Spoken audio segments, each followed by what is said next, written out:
Hi, amazing viewers. Welcome to Christianity over Islam with Shamoun.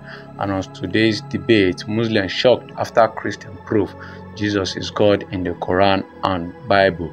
Let's watch this amazing video. He's not God. Maybe can I reference some? Yeah, give me one. Let's take, for example, John 14:28. Oh, that one's beautiful. The Father is greater than I. I know you're doing Chef Google. Do you know the context? Oh, the whole thing. No, maybe no. I don't know. I don't know the context actually. Okay.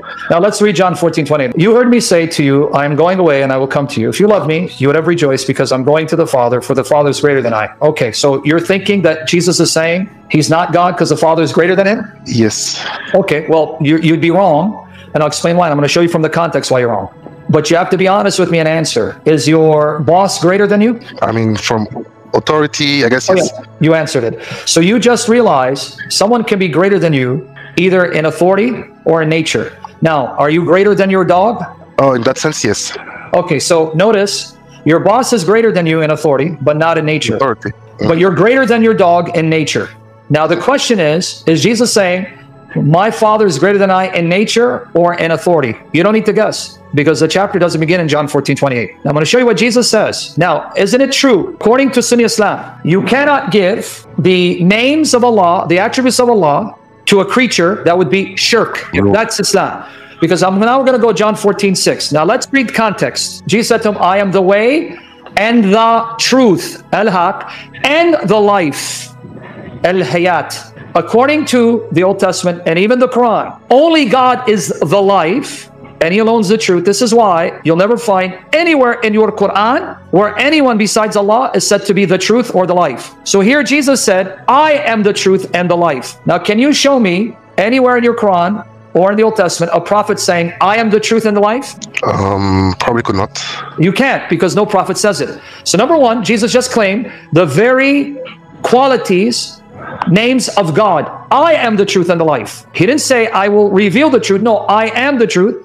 I will point to life. No, I am the life. That's number one. Number two, you agree you are to pray to Allah and Allah alone answers prayers, right? Yes. Okay, go to John 14:13 or 14. Whatever you ask in my name, this I will do, that the Father may be glorified in the Son. If you ask me anything in my name, I will do it. Jesus said, he'll be in heaven.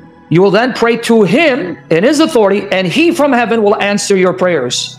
Can you show me a prophet that says, I will answer your prayers and I will do what you ask me? No. So if Jesus is a creature and he's just a man, why does he say, I am the life, I am the truth, and you pray to me, and I from heaven will answer all your prayers and do all the miracles, if he's a creature, when he knows these are things that only God can do? I think I get your point, but okay, let me give you one more, and then I'll let you ask you the next question. John 14:23. Jesus answered him, if anyone loves me, he will keep my word, and my Father will love him, and we, plural, I and the Father, will come to him and make our home. I and the Father will live with all believers at the same time. Now, can a creature say, whoever loves me and obeys me, I will live with all of them at the same time? The short answer is no. Okay, but Jesus said, I and my Father, we live with every true believer, no matter how many, no matter where they're at. I am with all of them the same way the Father is. So that means he's claiming to be equal to the Father, that he has the same ability the Father has to be with all believers at the same time. Does this sound like he's a creature? Does it sound like he thinks he's equal to the Father? Be honest. I get the interpretation now, how this can be understood as good. Him being equal. Still, I have some problems with it. So in the beginning of your explanation, you mentioned Jesus being inferior in authority as the Father, right? Yeah. Okay. Would it What's the problem? imply that he has a different will? No, it applies that he's not the same person. Does not imply the different will then? No, it applies that he's not the same person, because you're confusing authority with will. Because if Jesus's will is contrary to the Father, then that means he wouldn't be in perfect union with the Father and do all that the Father tells him to do. No, it only implies that he's not the same person as the Father. Okay, then let's bring up another verse. Matthew 36:39. So I believe in this, and I think it's this kind of the same in Mark 14:36 and Luke. Yeah, that's Matthew 26:9, where he prays to the Father, Abba, Father. Exactly. And if I remember the context correctly, it's like moments before crucifixion, and the night before he's betrayed. Yes. And he sees that coming, and this verse seems to indicate that he would like it not to happen, but leaves it in the hands of the Father. So this verse would indicate some, I mean, to me at least, different will. No, I mean, no, not necessarily. What the Father wants. No, not necessarily. It actually shows that his will is not different from the Father, because he says, not as I will, but as you will, because the Son's will is the Father's will. So that's, you're misreading it. Indeed, but then why is he asking them to because he's not the same person as the Father. Yes, because, no, you just read it. Read it carefully. If it be possible, let this cup pass from me. Nevertheless, not as I will, but as you will. So he's even showing that if there's another way of salvation, let it be. However, my will is your will. So if there's no other way, then he will accept the cup. That's why in 42, what does it say? Read 42. Again, for the second time, he went away and prayed, my Father, if this cannot pass unless I drink it, your will be done. That's actually showing you that his will is the Father's will, because that's what he does. So he's asking if it's within the will of the Father for this cup to pass away. If not, your will be done, because the Son's will is the Father's will. He comes to do what the Father sends him to do. Can this be interpreted as like, I will bow down to whatever you want, but come on, man, please. Yeah, but no, not happen. Something like that. No. You know what I mean? You and me, maybe, not him, because Christ himself says he cannot do a single thing on his own initiative. He only does what he sees the Father doing. John 5:19. So no, it can't be read that way, because Jesus said it. The Son cannot do a single thing on his own initiative. He can only do what he sees the Father doing. That's John 5:19. But how does this deny his deity? Because even with that said, he has a human nature, and there are Christians who will say, because he has a human nature, he has a human will, not just a divine will. This is why I didn't want to get into the technical aspects of theology, because that's advanced. Trying to keep it simple, all you're showing me is that he's not the Father. Okay, I'm a Trinitarian. I don't believe he's the Father. But you're not showing me he's not God. We believe he's man, who is God, and he's not the Father. So how does this show he's not God? The way I understand it is that, as I mentioned, there is different wills. The will of let's go with it. Let's agree with you. Different wills means they're not the same person, but because they're inseparable, their wills never conflict. So how does this prove he's not God? I'm still waiting to see that. I mean, they can never conflict for some reason. For example, never, because one will is dominant over the other. Why can't they conflict? Because one bow one bow to the other. No, because if Jesus is a mere creature, then creatures can be in conflict and oppose God's will, right? I mean, yes or no? You're telling me they can. Okay, but Jesus says, John 5:19, I cannot do a single thing on my own initiative. I only do what the Father does. So you just proved he's no mere creature. So that's refuting you, not helping you. So how does this prove he's not God? I'm still waiting. Get me confused a little bit here. Here, let me ask the question. So you know. Can a creature say, whether Muhammad or Moses, I cannot do a single thing of my own will. I can only do what Allah does, and I do whatever Allah does. Yes. You're blaspheming, dude. You mean Muhammad says, I can do everything Allah does? No. Okay. Ask me to, in that sense. But let me repeat the question again. Can a creature say, I cannot do anything on my own initiative. I only do what Allah does, and I do whatever Allah does the way He does it? Those exact words, no. But that's what Jesus said in those exact words. Thank you. John 5:19. Thank you. John 5:19. So Jesus said to them, truly, truly, I say to you, the Son can do nothing of his own accord, but only what he sees the Father doing. Now watch. Whatever the Father does, that the Son does likewise. I only do what the Father does, and I do it like him.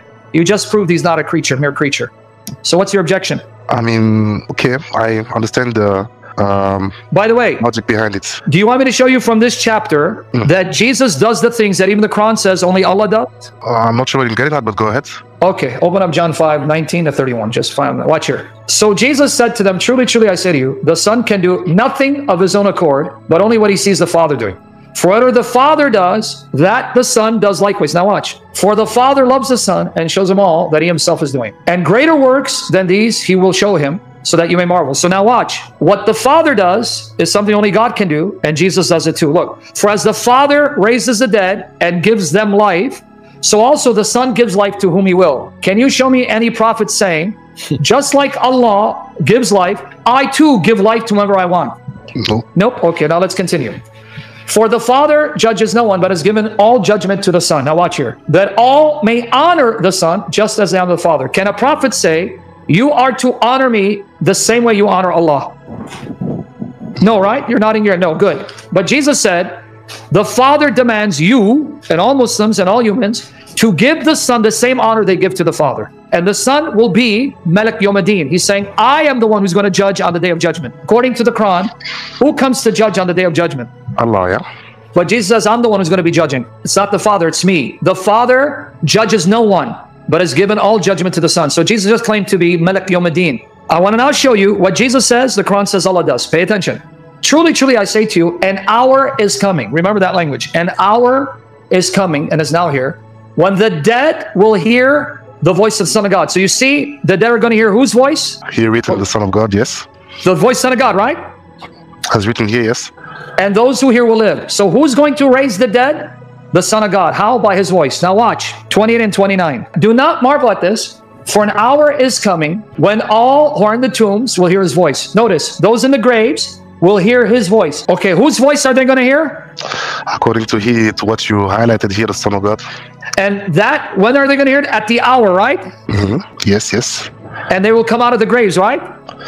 Yes. Now watch the Quran, chapter 22, verses 6 to 7. Pay attention to what the Quran says. That is because Allah, He is the truth. And because He gives life to the dead. Quicken it, yes, that means that. And it is He who is able to do all things. Now verse 7, watch. And because the hour will come, there is no doubt thereof, and because Allah will raise those who are in the grave. Wait, your Quran says Allah is the truth. Jesus said, I am the truth. Your Quran says Allah will raise the dead at the hour. Jesus says, no, I, the Son of God, will raise the dead at the hour. So could it be? Why do you say no? What? Why do you say no? What no? You said Allah says this, and Jesus says, no, I do this. I mean, what are you asking me? I don't know what you're asking me. I'm trying to show you. No, I understand, and thank you for that. Oh, do you admit, though, hold on. Do you admit that Jesus is claiming to be God, the Son of God, because he claims the things that only God can do, according to even your Quran? I'm not sure how I would did. Okay, hold on. According to the Quran. According to your Quran, who will resurrect the dead at the hour? A creature or God? God, yes. But in John 5, Jesus says, I, the Son of God, will resurrect the dead at the hour. Indeed, yes. So that means Jesus claiming to be a creature? No. That's understanding, yes, he's claiming to be God. I understand that. Okay, then that's it. So then what's the argument, brother? You just admit that in my Bible, Jesus claimed to be God, but he's not the Father. Woo! Yeah! What's the argument? Hallelujah! Woo! But, let me see if I had other... Yeah! Ahmed! Woo! Ahmed, you understand? You just admit, yes, your Bible, Jesus claiming to be God in the flesh, even though he's not the Father. That's why we're Trinitarian. So, okay, so... Now you have one of two choices. Either accept what Jesus said, stop being a Muslim, or say, oh, well, you know what, forget the Bible, it's corrupt. Because that's what Muslims usually say, and then we'll have a topic. See, you got it. You got it, man. I mean, thank you for the explanation, because I have asked this question to many Christians before and couldn't find a logical answer. Good. Because not all Christians are educated enough. Did you hear that, you Christians? He's asked other Christians these questions, they couldn't answer. So don't sit in judgment of us. Go learn the faith. But go ahead. And I guess, I mean, on the topic of Trinity, I don't have any other objections. But if I may, I'll have another question. Here we go. Okay, go ahead. I'll take it because I want to have... This is the part where this video get more interesting. If you haven't subscribed to our channel, please do it to subscribe. Help you. Hey, did this low-life garbage say I have a temper? Who cares about that? I know. Go to your vomit, you dog. Oh, yeah, we got dogs here. They think they're Christian, brother. It's okay. You know how you have fake? You have munafik? Okay, but go ahead. I'll try to phrase it correctly. So I came to know your content not so long ago. Yes. And how to put it? I don't really understand. What? So it seems to me like, I mean, you talk a lot about Islam and in contrast to other religions, and compared to Christianity. You mean me? I mean, I guess I watch more of God Logic's content than... Oh, yeah, so this is to you. He's asking you. Finally. Okay, if it's a question to him, let me just go say hi to a friend of mine because the bathroom's calling me. So if it's you, I'll be right back. Go ahead. So if it's to him, Sure. right? Yeah. I guess makes more sense since it's your content I've mostly watched. Now I get the good mic. Thank you. All right, what's up, man? Yeah, we talk a lot about Islam here. Yeah, and so from what I'm understanding of what you, when you do those comparisons, if I may say so, about Islam and Christianity, you seem to say that, you know, Islam is like this completely different thing than Christianity. Absolutely. And I want to understand why you don't really think that, for example, in Islam, we talk about the same thing, but just have maybe a different opinion on how to interpret it. Well, so you don't talk about the same. Well, if we do talk about the same thing, we have completely opposite conclusions. You know. So, for example, we believe that Jesus is the divine Son of God, right? Obviously, Islam is like, absolutely not. He's not the Son of God. He's just a man. He's just a prophet. He's merely a prophet. So that's just one example of us. But that's what I mean by different interpretations. No, that's like, not an interpretation. No, it's not interpretation. It's conclusions, if you want to say, use that word. Yes, yeah. But, so it's like if we're saying Jesus is the Son of God, he said he's the Son of God. You know, in Islam it teaches no, he's not the Son of God. Allah rejects that. Jesus denies it. So we're talking two completely different things here. We have two different truth claims. You claim Jesus, it's true that he's not the Son of God. We claim it's true that he is. There's two differences. Would you consider the God of the Torah being the same God? Absolutely not, in no way, shape, or form. Because here's another thing. Because the God of Islam says he's not a father in any sense, any way, shape, or form. But the God of the Torah, it does though. In a particular sense, I mean, it doesn't use the word father, but the word father has a sense. So no, we don't use it for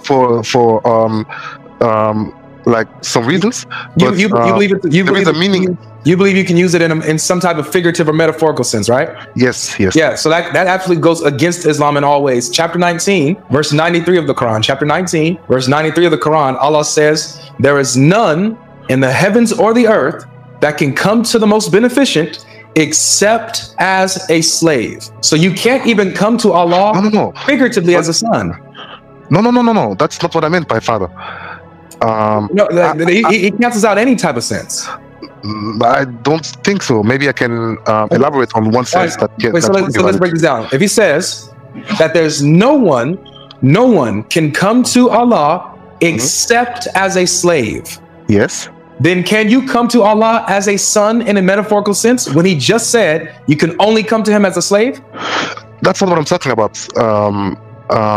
Like when you hear me say father, you directly link it to son. That's not what I meant by that. Well, that's what a father has sons. Yeah. You're not a father unless you have sons. Yeah, but it's like the interpretation I was getting to by using the word father, I was more philosophical. Right, that's what I'm saying.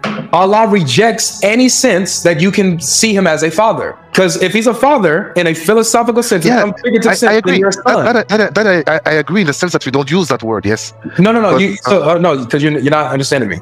You think that the term father, even though you don't use it as a Muslim, you believe that it can still work for Allah in some sense, right? Yes.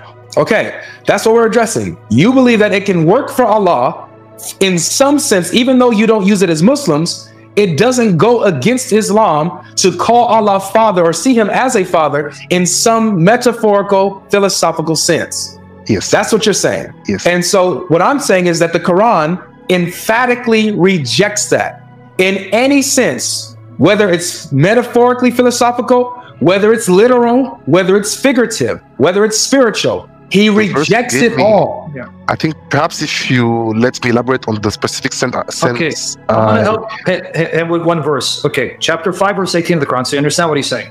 I understand what you mean. I understand, really. Understand why he's saying Allah won't accept him being your father spiritually, not physically. Because in chapter 5, verse 18, the Jews and the Christians were saying to Muhammad, it's in Surah Al-Ma'idah, we are the children of Allah, his beloved. There was no Jew, no Christian who thought God was a physical being who had sex with a woman and gave birth to them. they meant he's our spiritual father. And the Quran says, no, you're not. He's not your spiritual father. You're just mortals he created. This is why he punishes you for your sin. So what he's trying to tell you is, Allah doesn't want you to use that name at all. And he doesn't want you to call yourself his son in any sense. He just wants you as a slave. But in the God of the Bible, he says, no, I'm your father, you're my children. So how can they be the same God? That's what he's asking. I understand. And that's what I meant when I use the word father. Please don't link it directly to children and son. That's not exactly what I mean by that. Like, you can't use it though, friend. You can't even call him. If you can let me elaborate, I can explain. Okay, go ahead. So, for example, in the Quran, I think Surah Al-Ikhlas, more or less the definition of what you consider to be God, right? Meaning there is only one, no one like him, has not begotten, and was not. He wasn't begotten, nor is he. Lam yalad wa lam yulad. Lam yalad wa lam yulad. Exactly. Now, if you take this, so in theory, in theory, if you the God you're talking about has these attributes, then we are more or less talking about the same God. Well, thank you, because Isaiah 9:6. Now, what you said, stay with it. Isaiah 9:6, a prophet wrote 700 years before Jesus was born, says that the true God does yelid. Here it is, Isaiah 9:6. He's going to show it to you. So you just admit it's not the same God. Here, for to us a child is born. You know what the Hebrew is? Yelid yulad. Yelid yulad. Because Hebrew and Arabic are sister languages. But notice who this yelid that was begotten is. Listen, for to us a child is born.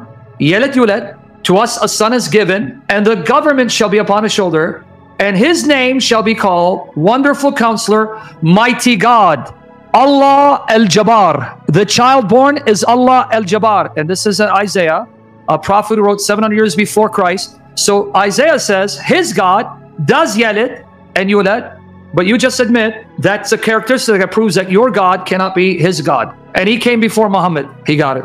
You get the point? I get the point, yeah. Let me give you another verse. Psalm 2:7. Yep. Here's what God says. The God, this is Old Testament before Jesus, okay? Psalm 2:7. Watch. Here. Dawood. This is Dawood. I will tell the decree of the Lord. The Lord said to me, you are my son, Bani. Today I've begotten you. Yelidtika. I have begotten you. You just admit if God has this characteristic, then he's not your God. The Old Testament says he has that characteristic. New Testament says it. So Allah of the Quran is not the God of David or the God revealed in Jesus. Game over, brother. Okay. Let me ask this question then. Let me give it that oneness, because he can come back. But go ahead, ask one more question. Okay, that will be my last question. And thank you for the time. I didn't mean to take that much time. We like people like you, Ahmed. Yeah, I wish we could just spend the entire night with you, but there's others. But go ahead, ask one more. So is your God the same God as Abraham? Yes, absolutely. Yeah. And obviously the Jews as well and the Muslim as well. So, not the Muslims. No. Well, let me explain a little better. The Jews think, when I say the Jews, I'm talking about the rabbis. Not all Jews. We got to be careful. There's Jews who don't believe in God, and there are Jews who believe in Jesus. There are Jews who follow Jesus to this day.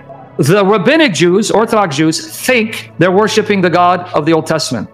Jesus said to those Jews, you don't know that God, because if you knew that God, you'd believe in me. Yeah. So as a Christian, when I look to the Orthodox Jews, I see their interpretation.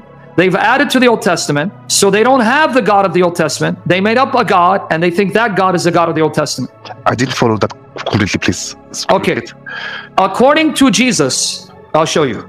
Open up John 8, and you're going to read 54 to 55. Watch here. Watch here. I'm going to show you what the Bible tells us. The rabbinic Jews, the Jews who reject Jesus, they don't have the real God. And who's saying it? Look, Jesus is talking to the Jews of his day, Jews who rejected him and hated him. Look what he says. John 8, 54, 55.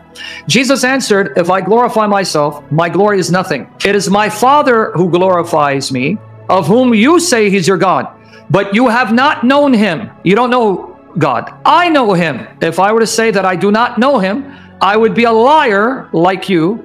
But I do know him and I keep his word. So according to Jesus, there are Jews who think they have the God of the Old Testament, but they don't, because they made a God, fashioned a God that is different from the God of the Old Testament, even though they think it's the God of the Old Testament. Just like the Muslims have a God, Allah, whom they think is the God of Abraham, but he's not.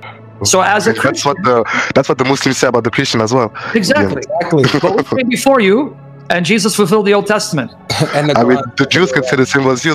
No, you didn't hear me. Well. No, you didn't hear me. Jesus fulfilled the Old Testament. You guys don't believe that. You say the Old Testament's changed because it doesn't agree with you. We don't say that. We say, no, Old Testament's not changed. Jesus fulfilled the Old Testament, and we agree with the Old Testament. Can you say I agree with the Old Testament? Yeah. I mean, I agree with the Quran, so... But I read the New Testament, but I still accept the Old Testament because they agree. Can you accept the Old Testament and say, yes, I accept the Old Testament as it is? It hasn't been changed? I'll probably find some things I don't accept, yes. No, you can't. You see, so you see the difference? I, as a Christian, can say, I believe the Old Testament. It's not been changed. That's why I defend it. And the New Testament, because I see New Testament, Old Testament agree. You, if you accept the Quran, you have to say the Bible's corrupt. So no, it's not the same. You come after Jesus and you contradict Jesus, and yet Jesus fulfills the Old Testament, and the Jews reject Jesus, which is why they changed the meaning of the Old Testament. Not the Old Testament, they changed the meaning. I understand. I really enjoyed the discussion. Come back. I'd be glad to follow it up, but I don't want to take much more of your time. Come back, and maybe if there's more time, we'll bring you up because we have some. But come back during the week when he's live or me. Come back. We want to hear from you. Yeah, welcome back. Hope you've learned from this amazing video. Please do it to like, subscribe, hit up the notification button so that each time we drop our amazing video, you'll be notified. And do it to write in the comment section whatever thing you've learned from this amazing video. As you can see in this video, this Muslim guy came up and was claiming to say that Jesus Christ is not the Son of God, which his proof was claiming to say that Jesus Christ don't know the time, the hour that the world will come, but he said it's only the Father who knows. And Jesus Christ did not even make any statement that he is God here on earth. And Sam began to show him so many proof in the Bible, which Sam started asking him that between him and his dog, who is the greatest? He said he is the one. And Sam asked him, did he know how Jesus Christ came here on earth? He said he has heard stories about it, which Sam said this is not about the story but about the scripture, which Sam began to give him the story how Jesus Christ was being given birth, which he began to find out that Jesus Christ was given birth directly from God, from a Virgin Mary, and he came up direct from God, not by consummation or men sleeping together, having sex to bring Jesus. So this approves showing that Jesus Christ is the Son of God because he came directly from the Father. When statements began, Sam began to show him statements which Jesus Christ made on earth.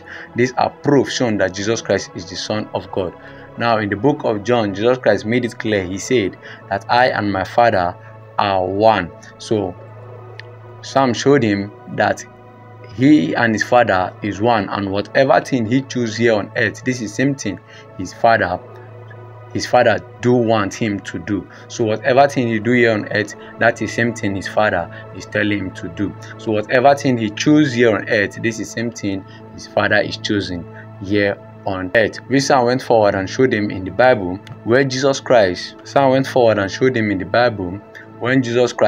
told the disciples that he has the power to take away sins. And Sam asked him that is there any of your prophet or imam who said he has the power to redeem sins? He said no. So this approach to tell you that Jesus is the greatest. And Sam went forward and showed him in the Quran where it was said that Jesus is the greatest among all the prophets.